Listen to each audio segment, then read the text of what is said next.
الله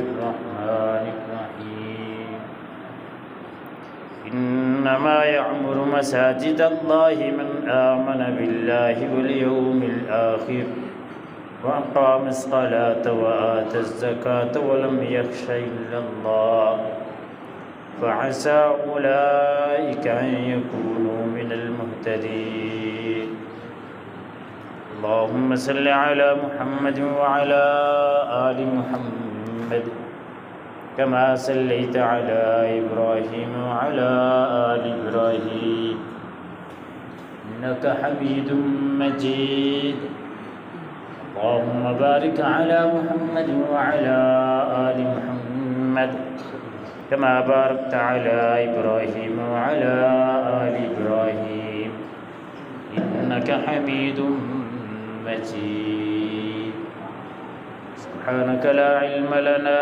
إلا ما علمتنا إنك أنت العليم الحكيم اللهم انفعنا بما علمتنا وعلمنا ما ينفعنا وزدنا علما رب اشرح لي صدري ويسر لي أمري واحلل عقدة من لساني يفقهوا قولي رب زدني علما رب زدني فهما رب زدني عملا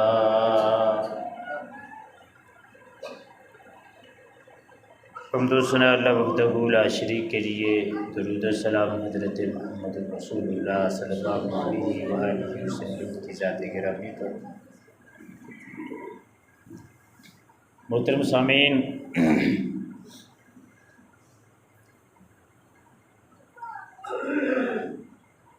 جہاں پہ جمع ہے اس کو مسجد کہا جاتا ہے، اور پورے زمین کے اوپر جتنے بھی مساجد ہیں وہ اللہ رب العزت کے گھر ہیں۔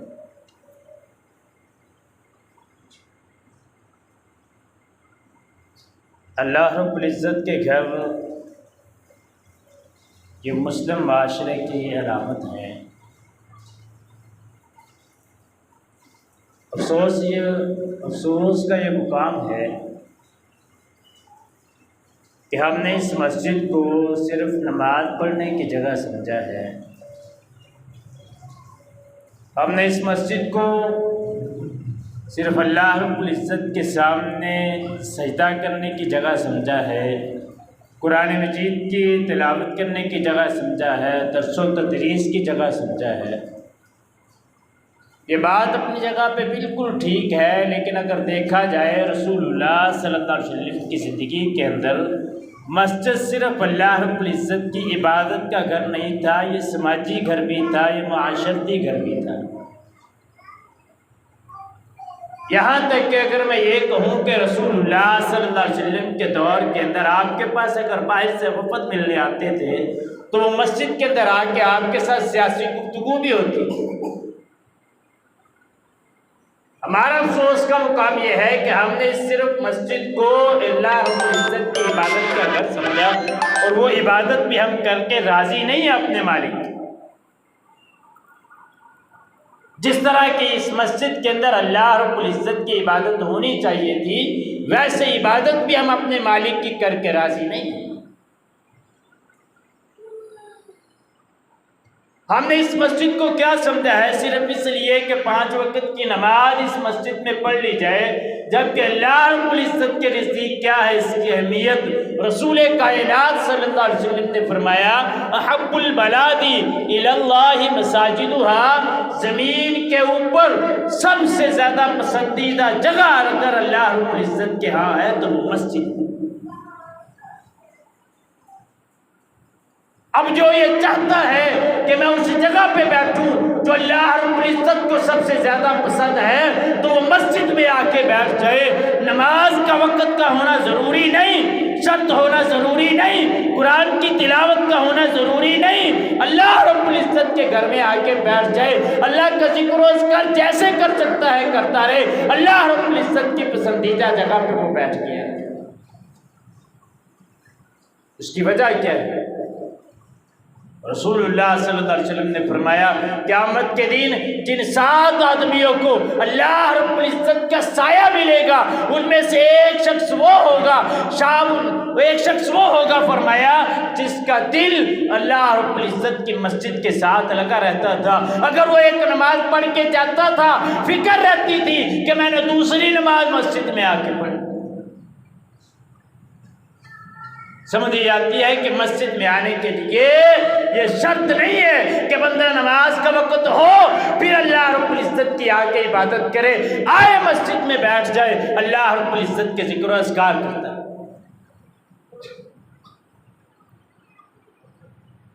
پھر یہ مسجد کیا ہے؟ اللہ رب العزت کا گھر ہے. اس کو آباد کرنے والے کون ہیں؟ اللہ رب العزت قرآن مجید میں فرماتے ہیں انما یأمر مساجد اللہ من آمن باللہ والیوم الآخر.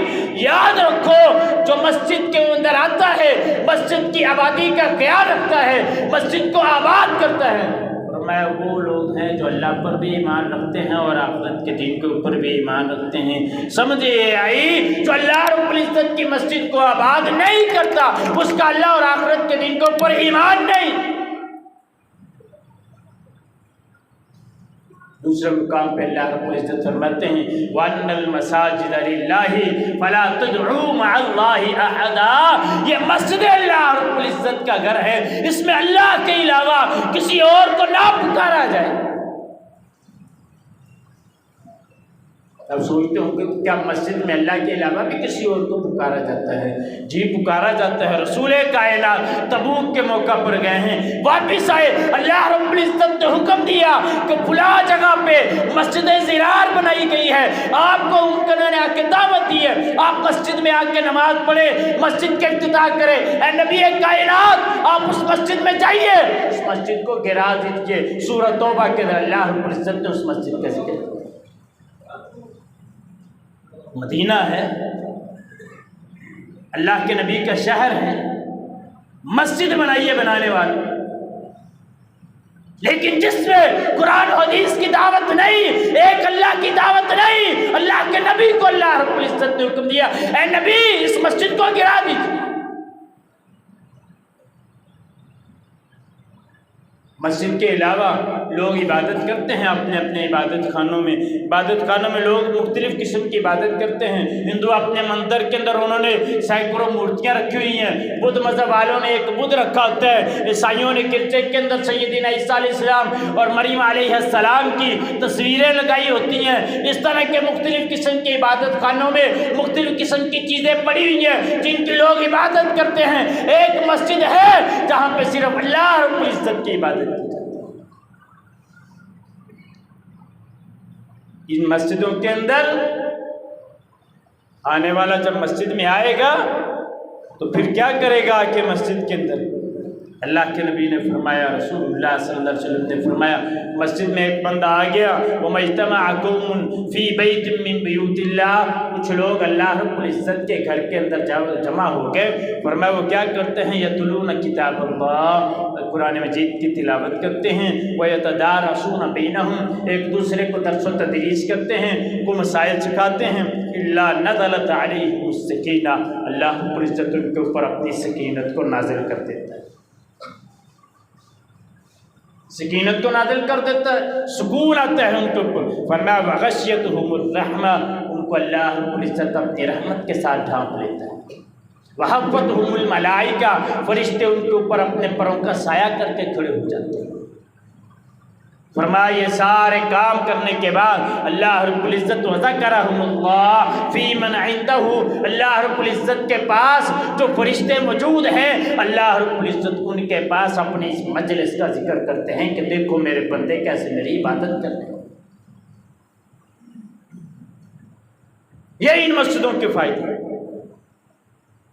اور یہ مسجد ہی واحد جگہ ہے جس کے اندر سب سے زیادہ اللہ رب العزت کا ذکر ہوتا ہے. سورہ حج میں اللہ رب العزت نے فرمایا وَمَسَاجِدُ يُذْكَرَ فِيهَا اسْمُ اللَّهِ كَثِيرًا. یہ مسجد اللہ رب العزت کا گھر ہیں جہاں پہ سب سے زیادہ اللہ رب العزت کا ذکر کیا جاتا ہے.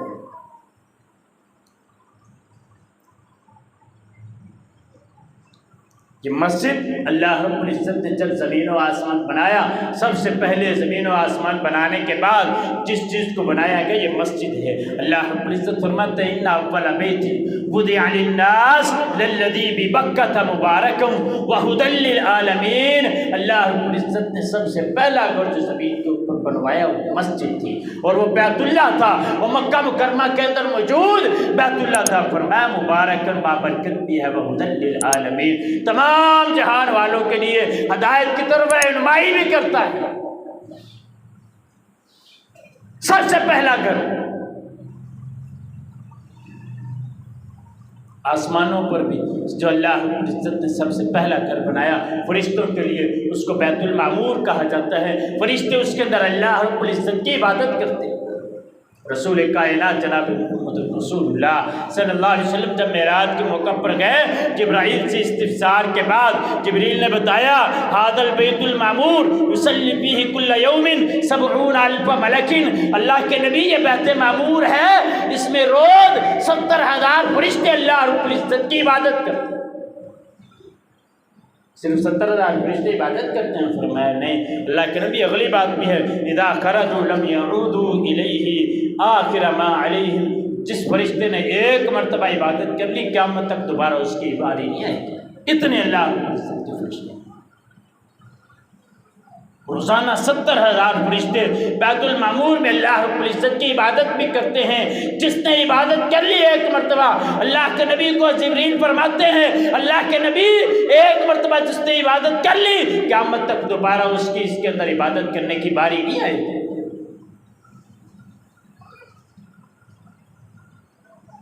مسجدوں کی تعمیر کے اندر انبیاء کا کیا کردار ہے؟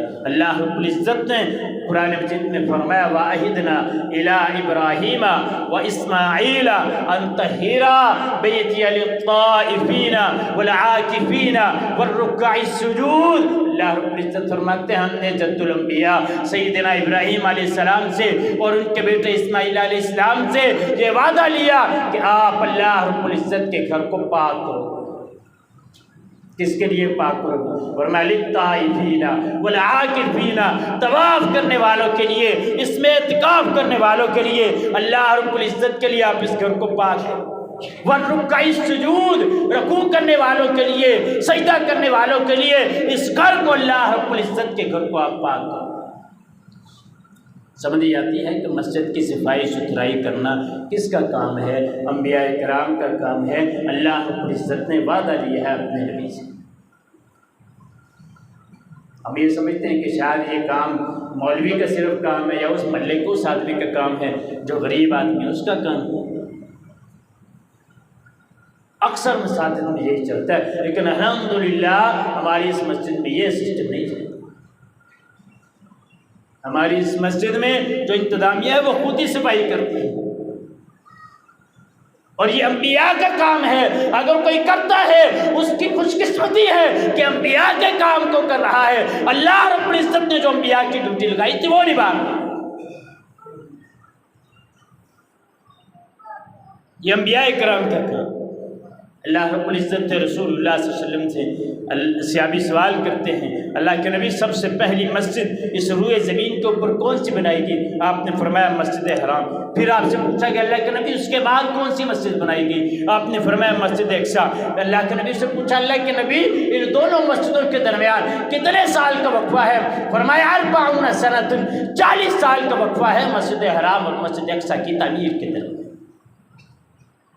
مختلف حدیث میں آتا ہے کہ اس کے بعد مسجد حرام کی تعمیر شیس علیہ السلام نے کی۔ ایک میں آتا ہے کہ سیدنا سلمان علیہ السلام نے جنوں سے اس مسجد کی تعمیر کروائی ہے، سنن ابن ماجہ کی روایت ہے۔ اس مسجد کی اتنی اہمیت ہے، جب موسیٰ علیہ السلام کے دور کے اندر فرعون نے نماز کے اوپر پابندی لگائی ہے، موسیٰ علیہ السلام بنی اسرائیل کو یہ حکم دیتے ہیں اللہ رب العزت کے حکم کے مطابق وَأُوحَيْنَا إِلَى مُوسَى وَأَخِيهِ أَن تَبَوَّعَ لِقَوْمِكُمَا بِمِصْرَ بُيُوتًا وَاجْعَلُوا بُيُوتَكُمْ۔ یاد رکھو تمہیں اگر پابندی لگا دیے نا تم عبادت نہیں کر سکتے، اپنے گھروں کو قبلہ رخ بنا کے اللہ رب العزت کی عبادت شروع۔ موسیٰ علیہ السلام کی قوم کو موسیٰ علیہ السلام نے کہا اللہ کے نبی کو اس مسجد کے ساتھ کتنا پیار ہے۔ اللہ کے نبی ابھی نبوت نہیں ملی، قریش نے جب بیت اللہ کی تعمیر کی، اللہ کے نبی اس تعمیر میں شامل تھے۔ حجر اسود کو کائنات کے امام نے خود رکھا ہے اپنے اس جگہ پہ جہاں پہ حجر اسود اپنے ہاتھوں سے اٹھا۔ جب اللہ کے نبی کو بیت اللہ چھوڑنا پڑا، مکہ سے ہجرت کا حکم آیا، اللہ کے نبی بیت اللہ کی طرف دیکھ کے کہتے ہیں بیت اللہ تجھے چھوڑ کے جانے کو دل تو نہیں کرتا تھا، لیکن مکے کے کافروں نے مجبور کر دیا چھوڑ کے جانے۔ اتنی محبت ہے اللہ کے نبی کہ مکہ سے مدینہ کے اندر آئے ہیں، جہاں پہ سب سے پہلے آ کے پڑاؤ کیا ہے، وہاں پہ مسجد قباء کی بنیاد رکھی ہے، وہاں سے چڑھے ہیں جہاں پہ جا کے اللہ کے نبی نے پھر مسجد نبوی کی سب سے پہلے تعمیر کروائی ہے۔ اتنا پیار ہے اللہ کے نبی کو مسجد نبوی کے ساتھ، مساجد کے ساتھ، اور اتنا پیار ہے اللہ کے نبی کو مسجد کے ساتھ، اللہ رب العزت نے مسجد نبوی کے اندر نماز پڑھنے والے کے لیے ایک نماز پڑھے 1000 کا ثواب اس کے کھاتے میں لکھ دیا۔ بیت اللہ، مسجد حرام، فرمایا ایک نماز پڑھو 1,00,000 کا ثواب انسان کے نامہ اعمال میں لکھ دیا۔ ہم نے ان مساجد کو معمولی سمجھا ہوا ہے۔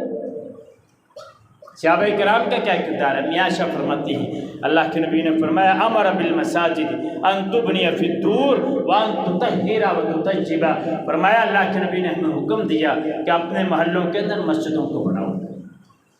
کیا کرنا؟ صرف مسجد بنا کے چھوڑ دینی، تالا لگا رہے، باہر لکھ کے لگا دینا ہے کہ یہ فلاں نے مسجد بنوائی تھی، اس نے پیسہ دیا تھا، اس نے تعمیر کی تھی، فلاں مستری کا نام ہے، فلاں انتظامیہ کا نام ہے، مسجد کو تالا لگائے ہوئے، کیوں اس کی ٹوٹیاں چوری ہو جاتی ہیں، نماز کے لیے کھولی نہیں جاتی، کیوں؟ میں ایسے بات نہیں کر رہا آپ کو، کالے شہر کے اندر ایک مسجد موجود ہے کہ وہ بندہ کہتا ہے جو مسجد کے انتظامیہ ہے، مولوی صاحب کو اس نے کہا ہوا ہے اگر آپ نہ ہو مسجد کو تالا لگا رہے، کوئی اذان نہ دے، کوئی نماز نہ پڑھے، آپ کے کالے میں مسجد موجود ہے۔ مجھے خود قاری صاحب نے بتایا، کہتے قاری صاحب اگر میں چھٹی کروں مجھے حکم نہیں ہے کہ میں مسجد کی چابی کسی کو دے دی جاؤں، مسجد کو تالا لگا رہے ہیں۔ افسوس کا مقام ہے ہمارے۔ ہم عائشہ فرماتی ہیں کہ اللہ کے نبی نے فرمایا محلوں کے اندر مسجد بناؤ وان تطہیرا وتطیبا، ان کو پاک بھی رکھنا ہے، ان کو خوشبودار بھی رکھنا ہے، ان کی صفائی بھی کرنی ہے، اس کے اندر خوشبو بھی لگانی ہے مسجد۔ آنے والے یہاں پہ کوئی گھن محسوس نہ کریں، اللہ رب العزت کی عبادت کے لیے آئے، خوشبودار ماحول کے اندر پرسکون عبادت اللہ رب العزت کی کر سکتے۔ دوسری حدیث میں سیدنا سمرہ فرماتے ہیں کان یأمرنا بالمساجد ان ندعنها فی دیارنا ونصلح صنعتنا وتطہرنا، کہ رسول اللہ صلی اللہ علیہ وسلم نے فرمایا ہمیں مسجد کی تعمیر کو حکم دیا کہ محلے میں ان کی تعمیر کریں، فرمایا ان کی عمارت کو عمدہ بنانے کو حکم دیا ہے اور ان کو پاکیزہ رکھنے کو حکم دیا، عمدہ بنانی ہے ان کی عمارت۔ یہ نہ ہو کہ مسجد کے اندر نمازی نماز پڑھ رہے ہوں اور خطرہ ہو کہ یہ مسجد کی چھت گر نہ جائے۔ ٹھیک ٹھاک مساجد اللہ رب العزت کے گھر بنائیں۔ رسول اللہ صلی اللہ علیہ وسلم نے کیسے ترغیب دلائی مسجد کی؟ جس بستی سے مسلمان آتے ہیں لوگ مسلمان ہوتے ہیں، اگر 3 بندے ہو گئے، اللہ کے نبی نے فرمایا جماعت کے ساتھ نماز پڑھنی ہے 3 بندے ہوتے ہیں۔ ظاہری بات ہے جب جماعت کے ساتھ نماز پڑھنی ہے تو کیا کہاں پہ پڑھنی ہے؟ مسجد۔ جماعت کا قیام مسجد میں ہو، مسجد کے اندر نماز پڑھنی ہے۔ رسول اللہ صلی اللہ علیہ وسلم کی دوسری حدیث فرمایا من بنا للہ مسجدا بنى اللہ له بیتا فی الجنہ، جو اللہ رب العزت کے لیے گھر مسجد بناتا ہے اللہ رب العزت اس کا گھر جنت میں بناتے ہیں۔ ایک تو پوری مسجد کی بات کی نا، دوسری حدیث میں اللہ کے نبی نے فرمایا من بنا مسجدا للہ کمفحص قطعۃ او اصغر بنى اللہ له بیتا فی الجنہ، جو بندہ اللہ رب العزت کے لیے ایک چڑیا کے گھونسلے کے برابر مسجد بناتا ہے اللہ رب العزت اس کا گھر بھی مسجد جنت میں بنا دیتے ہیں۔ اس کی تشریح کے اندر شارحین لکھتے ہیں اب چڑیا کے گھونسلے جتنی مسجد نہیں ہوتی، اس کا مطلب یہ ہے کہ اس کا اتنا حصہ مسجد کے اندر ہے کہ چڑیا کا گھونسلہ بنتا ہے، تو فرمایا اس کے لیے اللہ رب العزت جنت کے اندر گھر بنا دیتے ہیں۔ جنت کے اندر اللہ رب العزت اس کا بھی گھر بنا دیتے ہیں۔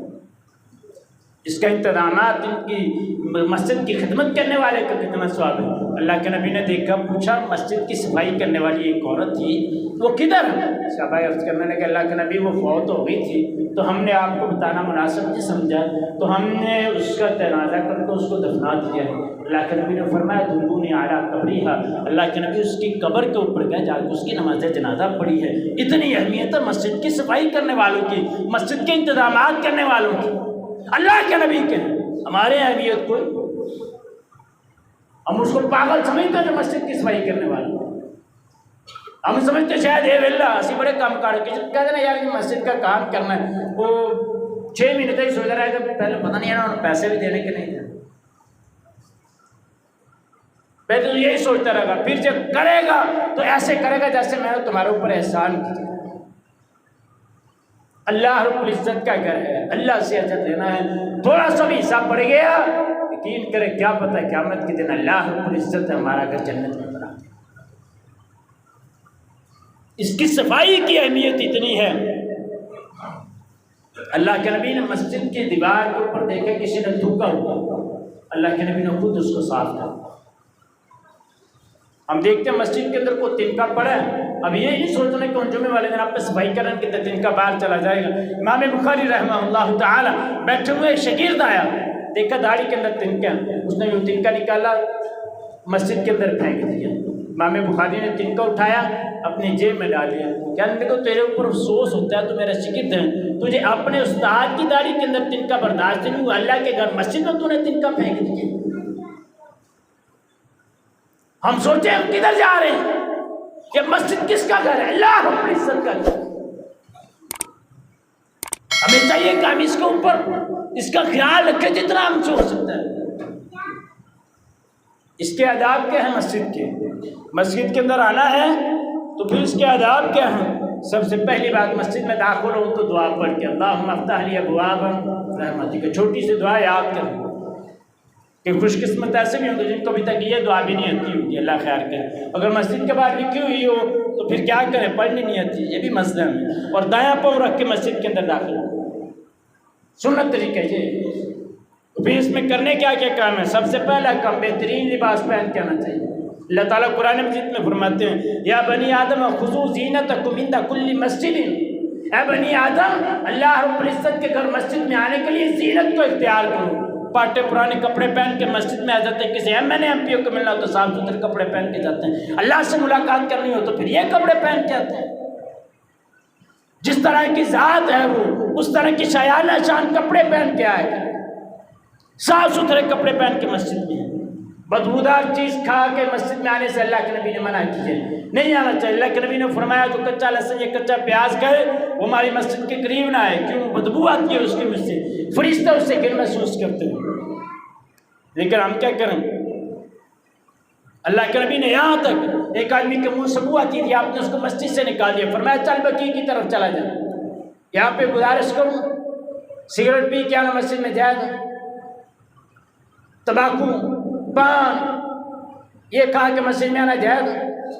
حلال چیز ہے، لہسن اور پیاز حلال ہے، اللہ کے نبی نے اس سے منہ سے بو آتی ہو تو مسجد میں آنے سے منع کیا۔ مسجد میں آئے ہوئے ایک شخص کو مسجد سے نکال دیا، ہم حرام چیز کھا کے مسجد میں آ جائیں۔ اور کئی لوگ تو میں نے ایسے بدبخت دیکھے مسجد میں آ جاتے ہیں، اب سگریٹ جیب میں ہوتی ہے، وہ کیا کرتے ہیں، وہ جوتے کے اندر سگریٹ کی ڈبی رکھ کے آ کے نماز پڑھنا شروع کرتے ہیں۔